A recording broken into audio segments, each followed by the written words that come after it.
Assalamualaikum warahmatullahi wabarakatuh. Jadi masyarakat semakin lama semakin berkembang, maka di dalamnya struktur sosial juga mengalami perkembangan.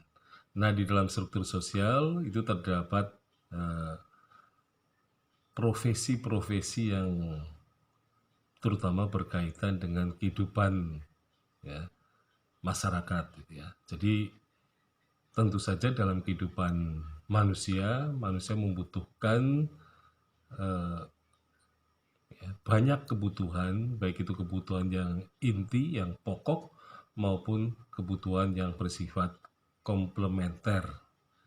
Jadi kebutuhan pokok manusia adalah kebutuhan sandang, ya, pangan, dan papan. Atau mungkin bisa diluruskan ya, pangan, sandang, dan papan. Itu adalah kebutuhan yang sangat pokok dalam kehidupan manusia. Nah, ketika orang sudah bisa mencukupi kebutuhannya sendiri, yaitu kebutuhan pokoknya, maka ia akan mencoba melakukan upaya bagi pemenuhan kebutuhan orang lain. Nah, jadi di situ muncul profesi pedagang. Nah, pedagang jelas bekerja atas prinsip-prinsip perekonomian ya yang berlaku pada masa itu. Jadi karena perekonomian tidak mengenal ekonomi uang, jadi uang belum menjadi semacam alat tukar yang baku ya, maka manusia kemudian melakukan pertukaran ya produk-produk mereka itu dengan cara barter. Nah, tentu saja harga yang disepakati itu harga yang memang bisa diterima dari segala kalangan. Nah, jadi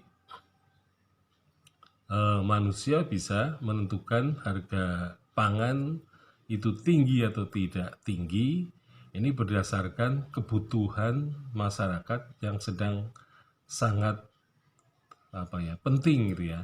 Jadi kalau memang kebutuhan itu sedang banyak ya yang membutuhkan, tentu saja harga tukar sebuah barang akan menjadi meningkat.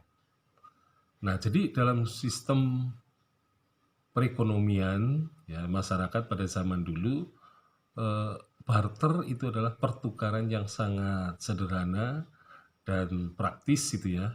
Meskipun ya kadang-kadang ada pihak yang merasa dirugikan dengan barter itu dan ada juga pihak yang diuntungkan. Nah, tentu saja ini terkait dengan nilai tukarnya itu ya. Nah, karena belum ada alat tukar yang baku gitu ya.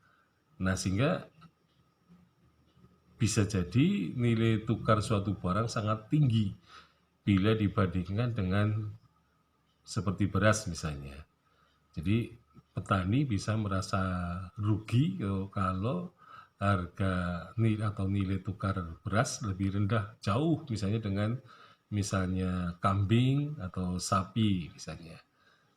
Nah, jadi pada prinsipnya ketika orang tidak mau dirugikan dalam sistem barter, maka kemudian manusia membuat semacam kesepakatan ya untuk membuat alat tukar yang baku yang bisa berlaku dari seluruh lapisan masyarakat. Nah, akhirnya dibuatlah jadi sistem mata uang itu sebenarnya pada zaman prasejarah di Indonesia itu sudah ada ya. Jadi alat tukar atau koin itu sudah dikenal ya, meskipun saya kira dalam bentuk yang masih sederhana. Nah, tetapi alat tukar yang paling konstan ya stabil, kemudian manusia membuat alat tukar itu dengan bahan emas dan perak, dan tampaknya emas dan perak ini mempunyai nilai yang tinggi gitu ya. Artinya ini merupakan nilai standar dari sebuah benda itu memang bisa diukur dari alat tukar yang terbuat dari emas dan perak, antara dinar dan dirham gitu ya. Jadi nilainya atau harganya itu saya kira dari zaman ke zaman itu akan konstan seperti itu. Nah, dengan demikian sistem perekonomian itu berkembang ketika manusia sudah mengenal alat tukar yang sudah stabil, apalagi kalau dibuat dari emas dan perak. Nah, sehingga benar-benar menunjukkan bahwa benda tertentu mendapat penghargaan, nilainya lebih tinggi daripada kalau hanya ditukar dengan benda yang lain. Sekian, Assalamualaikum warahmatullahi wabarakatuh.